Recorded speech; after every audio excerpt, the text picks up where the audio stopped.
A cacophony of angry and despairing voices across the Middle East and the world has warned that Donald Trump's recognition of Jerusalem as the capital of Israel will destroy the peace process, strengthen extremists, and weaken America's standing in the world.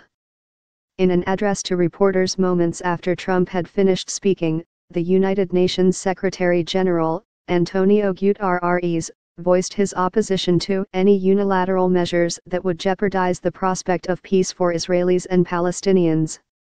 In this moment of great anxiety, I want to make it clear, there is no alternative to the two-state solution. There is no plan B, Guterres said. Earlier in the day, the Pope issued an unusually heartfelt plea to the president to respect the status quo on the city, and to conform with UN resolutions, telling thousands of people at his general audience, "I cannot keep quiet about my deep worry about the situation that has been created in the last few days." Pope Francis said he hoped wisdom and prudence prevail, in order to avoid adding new elements of tension to a global panorama that is already convulsed and marked by so many cruel conflicts. At the regional level, the response was universally hostile, including from the US's steadfast ally Saudi Arabia, which believes the U.S. move damages Riyadh's continuing efforts to negotiate a peace deal, starting with a unification of the Palestinian leadership. King Salman told Trump by telephone that a change to Jerusalem's status would escalate regional tension, Saudi media reported. A spokesman for the Turkish president, Recep Tayyip Erdogan, said the U.S. was plunging the region and the world into a fire with no end in sight. He added that the Organization for Islamic Cooperation would meet in Istanbul on December 13 in a special session to coordinate a response.